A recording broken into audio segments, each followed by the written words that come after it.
అందరికీ నమస్కారం. అందరూ బాగున్నారా? నా పేరు కిషోర్ బాబు, ట్రాఫిక్ ఇన్స్పెక్టర్, సత్యనారాయణపురం, విజయవాడ.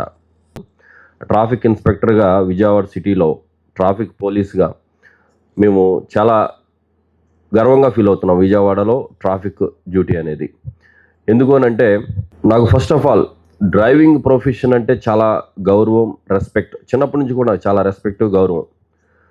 ఎందుకనంటే ఈ ప్రపంచంలో అతి కష్టమైనది ఏదైనా ఒక జాబ్ ఉంది అంటే గనక, వృత్తి ఉందంటే గనక అది డ్రైవింగ్ ప్రొఫెషనే. నిజంగా అందరికీ కూడా హ్యాట్స్ ఆఫ్. ఎందుకంటే మీరంతా డ్రైవింగ్ ప్రొఫెషన్లో ఉన్నారు. చాలా మీ ప్రొఫెషన్ అనేది చాలా పవిత్రమైనది, చాలా చాలా అంటే చాలా సున్నితమైనది. ఎందుకు అనంటే ఏ వృత్తిలో అయినా సరే ఈవెన్ రాకెట్ వేసుకుని మీరు స్పేస్లోకి వెళ్ళినా సరే కొంత రెస్ట్ తీసుకోవడానికి అవకాశం ఉంటుంది, కొంత ఒక కన్ను రెప్పేయడానికి అవకాశం ఉంటుంది. బట్ మీ వృత్తిలో మీరు డ్రైవింగ్ సీట్లో వన్స్ ఒక్కసారి ఇంజిన్ స్టార్ట్ చేసిన తర్వాత మళ్ళీ మీరు ఇంజిన్ ఆఫ్ చేసే వరకు కూడా మీ కనురెప్ప కూడా మీరు వేయడానికి అవకాశం లేదు. అవకాశం అంటూ లేదు. వేస్తే మీ వెనకాల కూర్చున్న వాళ్ళంతా కూడా అదో గతిపాలు. అవునా కదా? కాబట్టి మీరంటే, మీ వృత్తి అని అంటే నాకు చాలా చాలా గౌరవం. అందుకని మీ అందరికి కూడా సెల్యూట్ పెట్టడం జరిగింది వన్స్ అగైన్. సో అంటే వృత్తి చూడడానికి చిన్నది కనిపించవచ్చు, లేకపోతే డ్రైవరా అంటే ఓహో డ్రైవర్ అని ఏమైనా అనిపించవచ్చేమో, కానీ సొసైటీలో అది తప్పు. నేను అదే చెప్తా ఉంటాను. రోడ్డు మీద అవేర్నెస్ క్రియేట్ చేసేటప్పుడు ముఖ్యంగా మాకు ఆటో డ్రైవర్స్ ఎక్కువగా కనిపిస్తూ ఉంటారు. వాళ్ళకి ఒకటే చెప్తాను,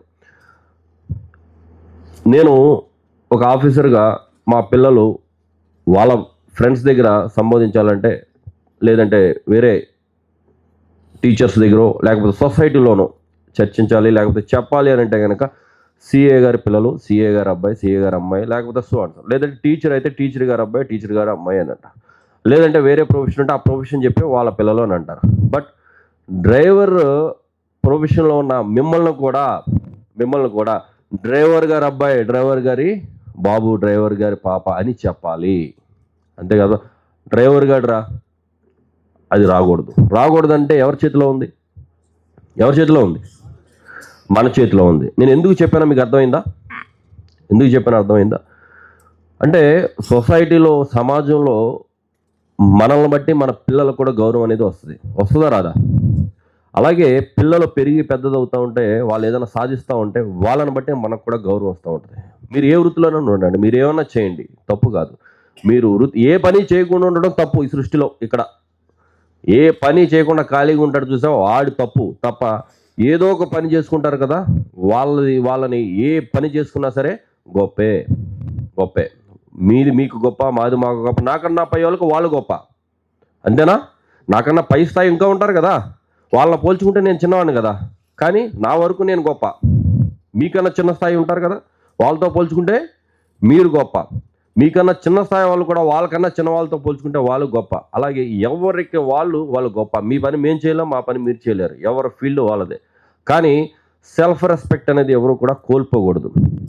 అర్థమవుతుందా? సెల్ఫ్ రెస్పెక్ట్ ఎవరో కోల్పోకూడదు. ప్రతి ఒక్కరూ కలిగి ఉండాలంటే మనకి ఏముండాలి మనకి? మినిమం కొన్ని మనం మెయింటైన్ చేయాలి. ఏం మెయింటైన్ చేయాలి?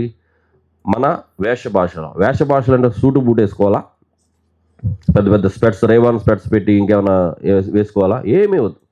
మనకున్న దాంట్లో, మనకు కలిగిన దాంట్లో, మనం చేసే దాంట్లో కొంత నైపుణ్యంగా, కొంత స్మార్ట్గా, అంతే.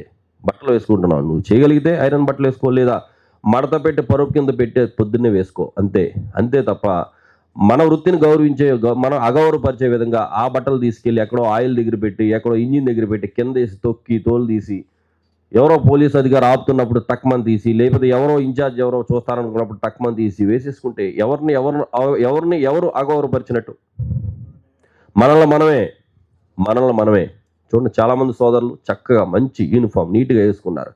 మంచి యూనిఫామ్ అంటే పెద్ద కద్దరేమి కాదు, ఉన్న దాంట్లోనే శుభ్రంగా ఒక 2-3 పేర్లు పెట్టుకోవాలా, చక్కగా వేసుకోవాలి. మనల్ని చూస్తే మనల్ని కూడా పేరు పెట్టి కాదు, గౌరవంగా పిలిచే ప్రసక్తి మనమే కల్పించాలి.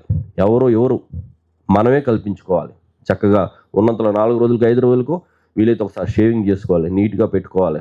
మన భాష చక్కగా మాట్లాడాలి, బూతులు మాట్లాడకూడదు, ఖైనీలు, గుట్కాలు ఇలాంటి ఏది కూడా మన దరి చేరకూడదు. పలానా డ్రైవర్ గారు పలానా బండి అంటే మిమ్మల్ని మీరు గుర్తు రావాలి, ఎప్పటికైనా సరే మీరు గుర్తు రావాలి. అలా మీకంటూ ఒక స్టాంప్, ఒక ముద్ర వేయాలి.